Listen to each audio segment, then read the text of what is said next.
अस्सलाम वालेकुम friends, welcome back to my channel chemistry for beginners. उम्मीद करती हूँ आप सब लोग खैरियत से होंगे। रमज़ान का महीना चल रहा है, उम्मीद आपके रोज़े बहुत अच्छे गुजर रहे होंगे। आज का हमारा है चैप्टर नंबर 1 का lecture number 3, basic definition. As you know, इससे पिछले लेक्चर में हमने देखा था केमिस्ट्री के बारे में, व्हाट इज़ केमिस्ट्री, और उसके बाद हमने उसकी ब्रांचेस देखी थी, ब्रांचेस ऑफ केमिस्ट्री। तो अगर हम केमिस्ट्री की सिंप्लीफाइड जो उसकी डेफिनेशन है वो देखें, केमिस्ट्री बेसिकली किसकी स्टडी है? मैटर की स्टडी है। सो हम डेफिनेशन स्टार्ट करते हैं मैटर से। What is matter? What is matter? अब किसी भी चीज की जो है वो मैटर होने के लिए दो चीजें होना जो है वो जरूरी है। वो दो चीजें क्या क्या हैं? यानी कि उस चीज का क्या होना चाहिए? मैस होना चाहिए, और प्लस क्या होना चाहिए? वॉल्यूम होना चाहिए। वॉल्यूम होना चाहिए, या दूसरी चीज क्या है? ऑक्युपाई स्पेस, वो कोई ना कोई जगह घेर रही हो। यहाँ पे आप देखें कि सपोज ये मार्कर देखें तो ये जो है वो इसका उठा के देखें, इसका वेट भी है और ये इस जगह को कवर कर रहा है। उसके अलावा ये देखें डस्टर देखें, ये भी कोई ना कोई इसका वेट लाजमी है और ये जगह को घेर रहा है। इट्स मीन कि इस कायनात की हर एक चीज़ जो कि हमारे लिए विजिबल है, जो हमें विजिबल नहीं है, वो सारी चीज़ें क्या है? मैटर हैं। जैसे सपोज मैटर की कुछ एग्जांपल मैं यहाँ पे लिख लेती हूँ कि जो हमारे अराउंड मौजूद हैं, एयर, उसके बाद वाटर, ये सारी चीज़ें क्या है? मैटर में आ रही हैं। सो मैटर की बेसिक रिक्वायरमेंट क्या है कि हर वो चीज़ जिसका कोई ना कोई मैस होगा या वॉल्यूम होगा वो क्या है? मैटर है। अब हम देख लेते हैं कि मैटर को फर्दर, यानी अब देखते हैं हम कि मैटर को कितनी टाइप्स में डिवाइड किया गया है। यानी प्योरिटी की बेस पे कि हमारे पास जो मैटर है वो प्योर है या इम्प्योर है, उसको दो टाइप्स में डिवाइड किया गया है। एक है हमारे पास सब्सटेंस और दूसरी टाइप है हमारे पास मिक्सचर। सब्सटेंस और मिक्सचर। सब्सटेंस क्या होगा? मैटर की प्योर फॉर्म होगी, यानी उसमें कोई और चीज जो है वो ऐड नहीं होगी। और मिक्सचर हमारे पास क्या है? इम्प्योर फॉर्म है। आप प्योरिटी को इस तरह से देख लें कि जब आप मार्केट से गोल्ड खरीदते हैं तो अब आपको पता है गोल्ड के ऊपर लिखा होता है कि वो 21 कैरेट का है, 22 कैरेट है, 18 कैरेट है, कितना। वो जो कैरेट है वो बेसिकली गोल्ड की प्योरिटी के हम बारे में हम बताता है कि गोल्ड जो है वो कितना प्योर है। जितना प्योर होगा उतना उसकी वैल्यू ज़्यादा होगी, इतना वो महंगा होगा।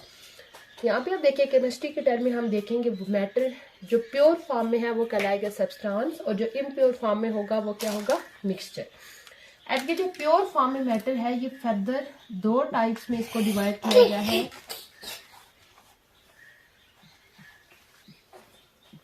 एलिमेंट्स, और दूसरी टाइप क्या है? कंपाउंड। यानी कि जब हमारे पास मैटर के अंदर same type of atom present होंगे, सेम टाइप ऑफ एटम होंगे हमारे पास, उस टाइम मैटर जो होगा वो क्या होगा? एलिमेंट। और जब हमारे पास different type of atom present होंगे, डिफरेंट टाइप ऑफ एटम होंगे, तो वो क्या कहलाएगा? कंपाउंड।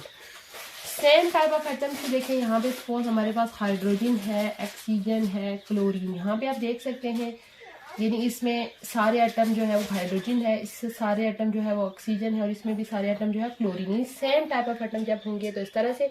और डिफरेंट टाइप ऑफ एटम का मतलब ये है कि यहाँ पे आप देखें ये है H2O, इसके बाद कार्बन डाइऑक्साइड, यानी यहाँ पे हाइड्रोजन और ऑक्सीजन इकट्ठे कंबाइन हुए हैं, तो ये क्या चीज़ होगी? कंपाउंड। अब एलिमेंट्स को जो देखें, एलिमेंट्स को अगर हम फर्दर देखें तो एक एटम के अंदर 3 तरह के पार्टिकल्स होते हैं। इलेक्ट्रॉन,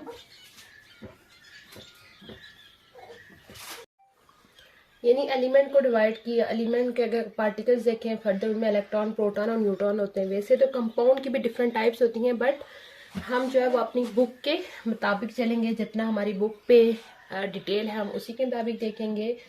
कि मिक्सचर को भी जो है वो फर्दर दो टाइप्स में डिवाइड किया गया है। एक होता है होमोजेनस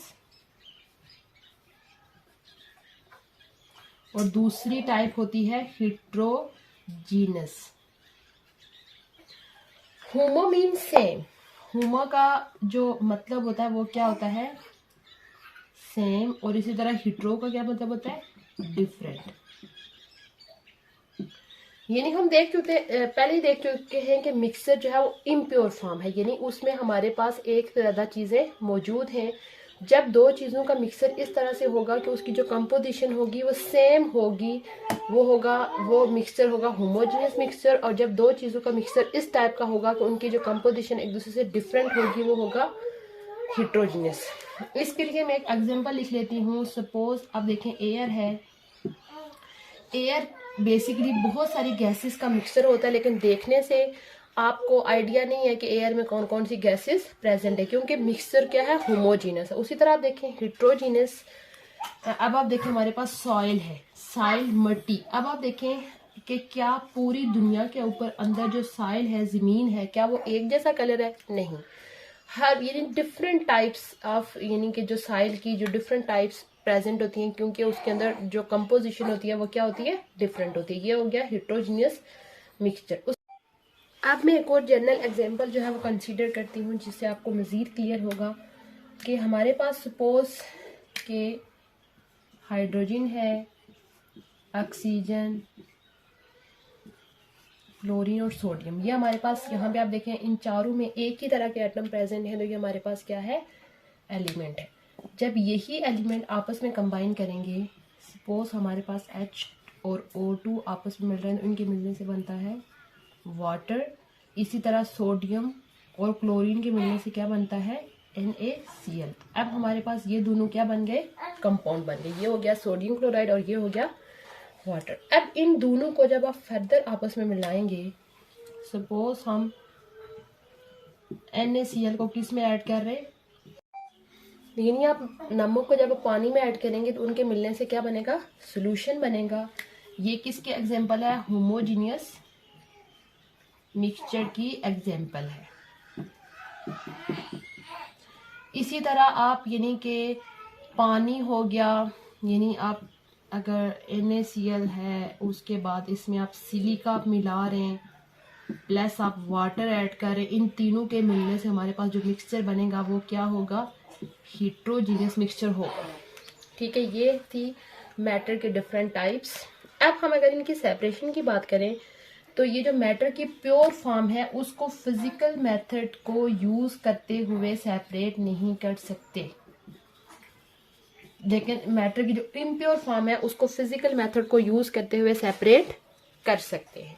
अब फिजिकल मेथड कैसे होगी, जैसे सपोज कि आप देखें कि अब अगर आपने सिलिका यानी रेत को पानी में डाला हुआ है, आप किसी कपड़े की मदद से आप देखें कि रेत और पानी को अलग करेंगे, इस तरह के होते हैं फिजिकल मेथड। ये थी मैटर और उसकी क्लासिफिकेशन के मैटर को किस तरह से डिफरेंट टाइप्स में डिवाइड किया गया है। अब हम देखते हैं कि अब हमारे इर्द गिर्द जो मैटर प्रेजेंट है वो मैटर की तीनों फॉर्म में वो होता है, यानी कि लिक्विड फॉर्म में भी होता है, सॉलिड फॉर्म में भी होता है और गैस फॉर्म में भी होता है। अच्छा, अब हम यानी कि जो हमने ये डिफरेंट उसमें पढ़ी हैं, अब वन बाय वन इनको हम डिटेल में एक्सप्लेन करेंगे। सबसे पहले हमने पढ़ा था मैटर की जो प्योर फॉर्म में हमने क्या पढ़ा था, एलिमेंट। एलिमेंट को हम फर्दर एक्सप्लेन कर लेते हैं कि एलिमेंट क्या है। एलिमेंट बेसिकली मैटर की वो सिंपलेस्ट फॉर्म है जिसको आप यानी कि सिंपलर मीन्स में यानी सिंपलर उसमें चेंज नहीं कर सकते। एलिमेंट क्या हो गया, मैटर की सिंपलेस्ट फॉर्म है, simplest form of matter, simplest form of matter की सिंपलेस्ट फॉर्म जिसको आप यानी कि ब्रेक डाउन नहीं कर सकते कोई सिंपल मेथड यूज करते हुए। सपोज एलिमेंट्स यानी कि पीछे भी हम डिस्कस कर चुके हैं, हाइड्रोजन है, ऑक्सीजन है, एल्यूमिनियम है, ये सारी चीजें क्या है, एलिमेंट्स हैं।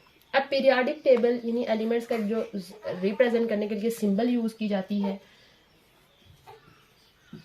यानी एलिमेंट को रिप्रेजेंट करने के लिए हमें उसके लिए एक स्पेशल सिंबल, जैसे सपोज के हमारे पास एक एलिमेंट है हाइड्रोजन, इसको रिप्रेजेंट करने के लिए हम क्या सिंबल यूज करते हैं, H2। उसके बाद हमारे पास एक एलिमेंट है ऑक्सीजन, उसको रिप्रेजेंट करने के लिए उसकी सिंबल क्या है, ऑक्सीजन। नेक्स्ट आप देखें हमारे पास अगर एलिमेंट है सोडियम, उसके लिए सिंबल यूज होती है Na। यानी इसमें साइंटिस्ट ने कुछ यानी कि ग्रीक लेटर्स, कुछ लैटिन यानी डिफरेंट लेटर्स को लेके उनकी जो है रिप्रेजेंटेशन की है, यानी डिफरेंट एलिमेंट्स के लिए डिफरेंट। सपोज ये जो एलिमेंट है ये एल्यूमिनियम का सिंबल है, उसके बाद जिंक का जो सिंबल होता है वो Zn है, यानी हर एलिमेंट को रिप्रेजेंट करने के लिए एक स्पेशल सिंबल यूज किया जाता है। अगर हम ओवरऑल एलिमेंट्स की बात करें तो ओवरऑल जो एलिमेंट्स हैं तकरीबन यानी 118 एलिमेंट्स जो है वो नाउन है, उनमें से जो 92 हैं वो नेचुरली अकरिंग है, यानी कि कुदरती तौर पर इस दुनिया में पाए जाते हैं। उसके बाद बाकी जो 26 हैं उनको आर्टिफिशियली प्रिपेयर किया गया है लैब के अंदर। तो उसके बाद अगर हम एलिमेंट्स की उसकी बात करें कि एलिमेंट्स इस नेचर में किस फॉर्म में होते हैं, कुछ एलिमेंट्स जो होता है वो उस नेचर में फ्री फॉर्म में पाए जाते हैं और कुछ जो होते हैं कंबाइंड फॉर्म में होते हैं। कंबाइंड फॉर्म में पाए जाते हैं। फ्री फॉर्म का मतलब ये है कि यानी वो अकेले होंगे, जैसे सपोज हाइड्रोजन गैस है, ऑक्सीजन गैस है, नाइट्रोजन, ये अकेले। और कंबाइंड का मतलब है कि दूसरों के साथ मिलने होंगे इस तरह से। यहाँ पे आप देखें हाइड्रोजन और ऑक्सीजन मिले हुए हैं, उसके बाद HCl है, NO2 है, इस तरह से। यानी कि कुछ एलिमेंट्स फ्री फॉर्म में भी एग्जिस्ट करते हैं और कंबाइंड फॉर्म में भी एग्जिस्ट करते हैं। उसके अलावा ये दुनिया में कहाँ कहाँ पे, अब आप देखते हैं कि दुनिया में ये कहाँ कहाँ पे ये एलिमेंट्स होते हैं। अब कुछ एलिमेंट्स जो होते हैं वो ओशंस में होते हैं, यानी समुद्रों में पाए जाते हैं। ये एलिमेंट्स की अक्रेंस है कि एलिमेंट्स कहाँ कहाँ पे पाए जाएंगे। कुछ एलिमेंट्स समुद्रों में होते हैं, कुछ एलिमेंट जो है वो फजा में पाए जाते हैं, एटमॉस्फेयर में होते हैं, और कुछ एलिमेंट्स जो होते हैं वो अर्थ क्रस्ट में होते हैं। अर्थ क्रस्ट मीन के ज़मीन की सबसे आउटर सरफेस में पाए जाते हैं। उसके अलावा अगर हम एलिमेंट्स की स्टेट की बात करें तो कुछ एलिमेंट जो है वो ये इनकी क्या है स्टेट है कि एलिमेंट, कुछ एलिमेंट जो होते हैं वो लिक्विड फॉर्म में होते हैं, जैसे हमारे पास मरकरी है और ब्रोमीन है। उसके बाद कुछ एलिमेंट जो है होते हैं गैस फॉर्म में होते हैं, जैसे हाइड्रोजन, ऑक्सीजन और नाइट्रोजन। और कुछ एलिमेंट जो होते हैं वो सॉलिड फॉर्म में होते हैं, जैसे हमारे पास कार्बन है और सोडियम। ये जस्ट इनका जनरल इंट्रो था एलिमेंट्स का। ये होगी एलिमेंट्स की अकरेंस कि एलिमेंट्स कहाँ कहाँ पे पाए जाएंगे, और ये इनकी स्टेट के बारे में है, फिजिकल स्टेट के बारे में था। आज का हमारा टॉपिक था बेसिक डेफिनेशंस के बारे में। उम्मीद है आपको आज का लेक्चर अच्छा लगा होगा, और अगर चैनल पे पहली दफ़ा आए हैं तो चैनल को लाजमी सब्सक्राइब कर लीजिए। आपकी सपोर्ट होगी तभी मैं आगे न्यू लेक्चर्स लेके आ सकूंगी।